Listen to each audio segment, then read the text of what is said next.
Perkenalkan, nama saya Bendelina Padaving. Saya dari Kabupaten Alor, Nusa Tenggara Timur. Hari ini saya akan mengulas film dengan judul Rumah di Seribu Ombak. Toleransi adalah kata kunci film ini. Rumah di Seribu Ombak bercerita tentang kisah persahabatan dua anak di kampung Singaraja, Bali. Samihi dan Wayan Manik.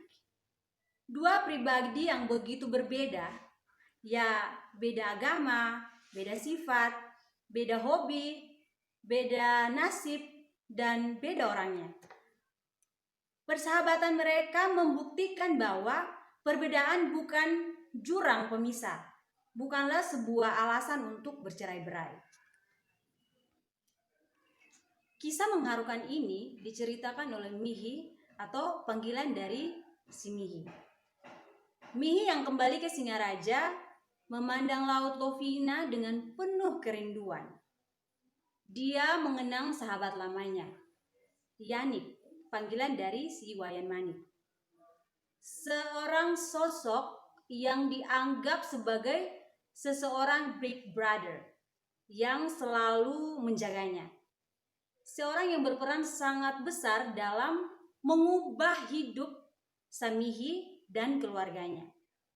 Karena Yaniklah Mihi bisa menjadi peselancar hebat seperti sekarang ini. Semasa kecil, Mihi berkenalan dengan Yanik yang datang menolong saat Mihi lagi dibully anak-anak lain.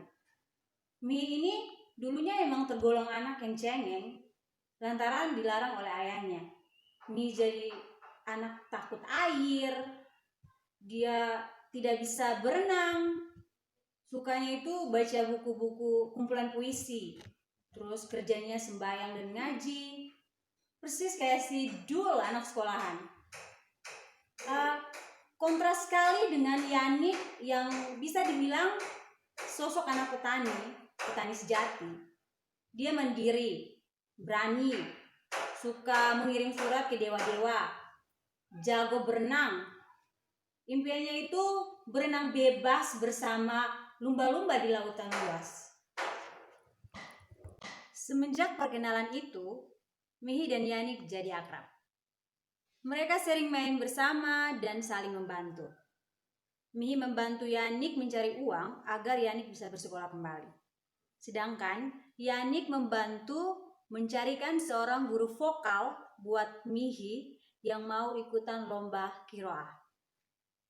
Konflik dimulai ketika Yanik menceritakan rahasia kelamnya kepada Mihi. Alasan mengapa dia ketakutan setiap kali bertemu dengan seorang guru yang bernama Andrew. Yanik yang selama ini cukup sekretif akhirnya membeberkan semuanya ke Samihi. Berharap sobatnya itu bisa menjaga rahasia. Namun sayangnya rahasia itu justru diumbar ke seluruh kampung oleh Mihi itu sendiri. Padahal Mihi hanya berniat justru untuk menolong. Keadaan tidak menjadi lebih baik saat Bali diguncang oleh teror bom. Ayah Yanik jadi salah satu korbannya.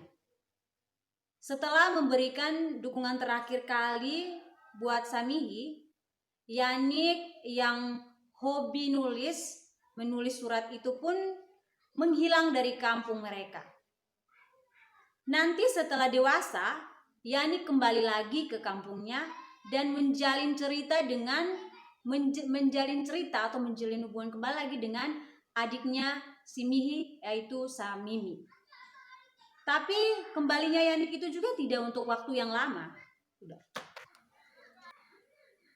Nah, karena muncul dalam dua versi, yaitu versi kecil dan versi dewasa, maka tokoh-tokoh dalam film ini ramai sekali. Castnya tergolong baru main film tapi sudah cukup lumayan.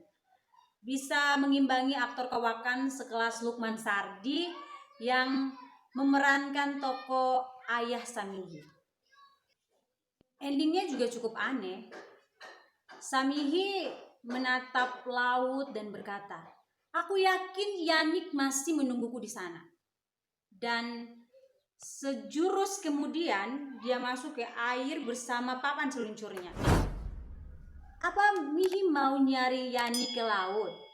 Apa Mihi mau berenang sama lumba-lumba? Atau apa Mihi mau menyusul Yannick ke rumahnya?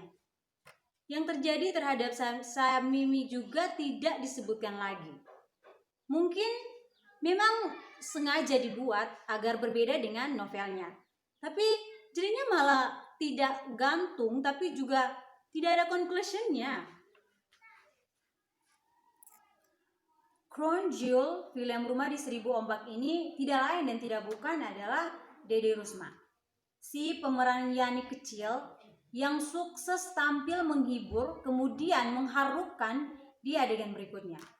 Dan pemeran Samimi dewasa sendiri itu adalah Andania Suri. Memang tidak salah kalau Suri jadi dicap sebagai the next Dian Sastro. Perbedaan yang paling jelas antara novel dengan film Rumah di Seribu Ombak ini adalah di storytellingnya. Bukan masalah klise, wah beda sama yang di buku ini. Ombak justru sangat setia pada alur dan dari novelnya. Masalahnya adalah di deliverynya. Membaca versi novelnya, saya benar-benar terbawa emosi. Benar-benar dan sangat terbawa emosi. Banyak adegan-adegan yang terasa flat di film ini. Menurut saya film ini terlalu fokus ke sinematografi. Warna filmnya benar-benar mengganggu sekali. Kalau siang terlalu orange dan pas